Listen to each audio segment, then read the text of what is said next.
Praise the lord. ప్రభువును రక్షకుడైనటువంటి యేసుక్రీస్తు శ్రేష్టమైన ఘనమైన నామములో మీ అందరికీ వందనాలు. దైవజనాంగమా, రాత్రంతా ప్రభు మంచి నిద్రను అనుగ్రహించారు. నూతన దినాన్ని మన జీవితంలో ప్రభు అనుగ్రహించినందుకు ప్రభువునికి మహిమ కలుగునుగాక. ఈరోజు దేవుని వాగ్దానం కీర్తన గ్రంథము 42వ కీర్తన 11వ వచనం. నా ప్రాణమా, నీవేలా కృంగి ఉన్నావు, నాలో నీవేలా తొందరపడుచున్నావు. దేవుని యందు నిరీక్షణ ఉంచు, ఆయనే నా రక్షణకర్త, నా దేవుడు, ఇంకను నేను ఆయనను స్తుతించను. Praise the lord. దైవజనాంగమా, ఇది ఎంతో అద్భుతకరమైనటువంటి కీర్తన అండి. కోరాహు కుమారులు రాసినటువంటి కీర్తన. ఎవరు ఈ కోరాహు కుమారులు అంటే, కోరాహు దేవునికి వ్యతిరేకముగా పాపము చేసి దేవుని ఉగ్రతకు గురైనటువంటి వ్యక్తి. అతన్ని భూమి మింగివేసింది. కానీ అతను చనిపోయిన తర్వాత అతని కుమారులు బ్రతికించబడ్డారు. దేవుడు వారి కుమారుల మీదకి అతని పాపము తీసుకుంటాడు. వారి కుమారులు బ్రతికించబడ్డారు దేవుని సన్నిధిలో. దేవుడు క్షమించినా కూడా మనుషులు క్షమించలేకపోయారు. మనుషులు వారిని నిందల గుండా, అవమానాల గుండా తీసుకుని వెళుతూ ఉన్నారు. ఇదిగో దేవుని సన్నిధిలో ఉన్నటువంటి సంతోషమును వారు గుర్తు చేసుకుంటూ ఉన్నారు. ఇప్పుడు వారు దేవుని సన్నిధికి దూరం అయిపోయారు. అప్పుడు ఎంత సంతోషమో కదయ్యా నీ మందిరంలోనికి వచ్చినప్పుడు. ఇప్పుడు ఆ సంతోషము, ఆ సమాధానం వెళ్ళిపోయిందని ఎంతో దుఃఖంలో వారు ఉన్నారు. దుప్పి ఏ విధంగా నీటి వాగుల కొరకు ఆశపడుతుందో, నా ప్రాణము కూడా నీ సన్నిధికి వెళ్ళాలని ఆశపడుతుంది అని వారు వేదనను వ్యక్తం చేస్తూ ఉన్నారు. ప్రియ సహోదరి, సహోదరుడు, మన జీవితాల్లో కూడా ఇలాంటి మనుష్యుల ద్వారా కలిగేటువంటి శ్రమలు, మనుష్యుల ద్వారా కలిగేటువంటి నిందలు, ఎగతాళి, పోరాటములు బట్టి మనం మనస్సులో కృంగిపోతాం. ఇక్కడ వీరు కూడా కృంగిపోయారు. వారి ప్రాణములు కృంగిపోయాయి. వారు తొందరపడుతున్నారు. అవును కదా, దేవుడు ఎందుకు మాకు మేలు చేయడం లేదు, దేవుడు ఎందుకు మాకు నిందలు తొలగించడం లేదు, దేవుడు ఎందుకు మమ్మల్ని ఉన్నత స్థానంలో తీసుకొని రావడం లేదు అని అనేకమైన ఆలోచనల చేత మనం ముందుకు వెళ్తూ ఉంటాం. కానీ ఇక్కడ కోరాహు కుమారులు మనకు నేర్పిస్తున్న పాఠం ఏంటి? వారు అంటున్నారు, నా ప్రాణమా, నాలో నువ్వు ఎందుకు కృంగి ఉన్నావు, నాలో నువ్వు ఎందుకు తొందరపడుచున్నావు. దేవుని యందు నిరీక్షణ ఉంచు. ఎవరైతే దేవుని యందు విశ్వాసం నుంచి నిరీక్షణ ఉంచుతారో ఆయన ఎన్నడూ కూడా వారిని మోసం చేసే దేవుడు కాదండి. ఎన్నడూ కూడా వారిని విడిచిపెట్టే దేవుడు కాదండి. ఈరోజు శ్రమల గుండా వెళుతూ ఉన్నాం, ఇబ్బందుల గుండా వెళుతున్నాను అనుకుంటున్నాం. దేవుడిని మర్చిపోయాడేమో, దేవుడిని విడిచిపెట్టాడేమో. కాదు. ఆయన ఎన్నడూ నేను విడిచిపెట్టే దేవుడు కాదు. ఇదిగో నిరీక్షణ ఉంచు, ఒక రోజు రాబోతుంది, తప్పక దేవుడు నీ శ్రమలన్నింటిలో నుంచి విడిపించి ఒక శ్రేష్టమైన ఉన్నతమైనటువంటి జీవితాన్ని దేవునికి ఇవ్వబోతూ ఉన్నాడు.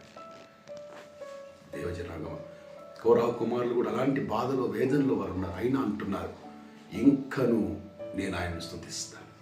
ఈ శ్రమలోనైనా నేను ఆయనను స్తుతిస్తాను, ఈ ఇబ్బందిలోనైనా నేను ఆయనను స్తుతిస్తాను, ఈ బాధలోనైనా నేను ఆయనను స్తుతిస్తాను. కారణం ఏంటంటే ఇది ఎప్పటికీ ఉండేది కాదు, ఇది కొంచెం కాలమే. ఈ శ్రమ తర్వాత ఒక శ్రేష్టమైనటువంటి ఆశీర్వాదాన్ని నా ప్రభు నా కొరకు దాచి ఉంచడానికి బలమైన విశ్వాసం కోరాహు కుమారులకు ఉన్నదని. అవునండి, వారి విశ్వాసమును బట్టి దేవుడు వారి అవమానమును కొట్టివేసి, వారి నిందను కొట్టివేసి, వారిని దేవుని మందిరములో వాయిద్యములు, పాటలు పాడేటువంటి వ్యక్తులు, గాయకులుగా దేవుడు వారిని నియమించి ఉన్నాడు. ఆస్థాన గాయకులుగా దేవుడు వారిని నియమించి ఉన్నారు. Praise the lord. దావీదు మహారాజు ఆ యొక్క స్థానంలో వారిని నియమించి ఉన్నారు. దేవునికి ప్రైజ్ ద లార్డ్. హల్లెలూయా. దైవజనాంగమా, వారి కుమారులు దేవుని సన్నిధిలో వారు నియమించి ఉన్నారండి.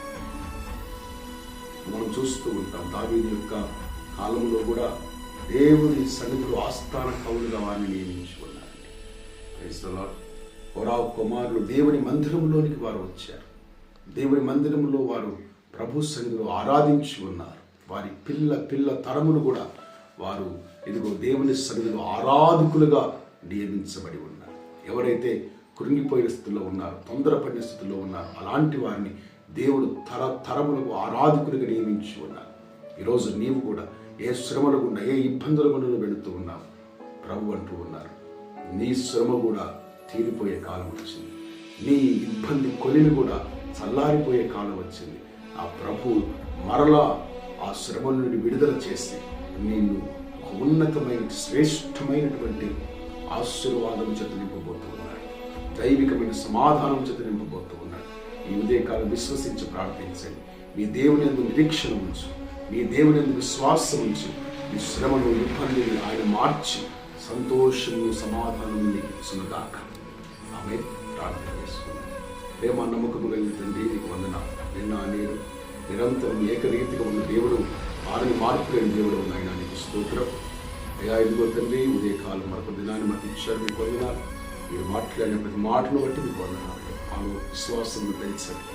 శ్రమలో, ఇబ్బందుల్లో, ఏకకాలంలో, పోరాటంలో కూడా అయ్యా నీ యందు విశ్వాసం ఇచ్చి విజయము పొందుకున్నట్లుగా మీ సహాయం చేయించి, ఎవరైతే ఈ శ్రమల గుండా వెళుతూ ఉన్నారో, ఇబ్బందుల గుండా వెళుతున్నారో వారందరినీ విడిపించి దైవ సమాధానాన్ని బిడ్డలకు దయచి కోరావు కుమారుని హెచ్చించినట్లుగా నీ ప్రజలు కూడా మీరు హెచ్చించమని వేడుకొనిచున్నా. గొప్ప దేవుడు, జీవాధిపతి, నీకు వందనాలు, స్తోత్రములు చెల్లిస్తూ ఉన్నాను. అవును తండ్రి, ఈరోజు ప్రభువాన్ని వీళ్ళు చేస్తున్న పనులన్నింటిలో మీ దీవెన, మీ ఆశీర్వాదం వారికి దయచేయండి. భయానికి వందనాలు. వారు ఏ పని చేస్తున్నా మీరు దీవించండి. గొప్ప దీవెన వారికి దయచేయమని వేడుకొనిచున్నాం. గొప్ప దేవుడు తండ్రి, నీకు వందనాలు. నిశ్చితమైతే మరలా మేమందరం మరలా ఉదయకాలం కలుసుకుని ఆరాధించి కృప దయచేయమని యేసు శక్తి కలిగిన ప్రభావం గారి నామని వేడుకొనిచున్నాము తండ్రి. ఆమేన్. దేవుడు మిమ్మల్ని మీ కుటుంబం నిండారులుగా దీవించి ఆశీర్వదించుగాక.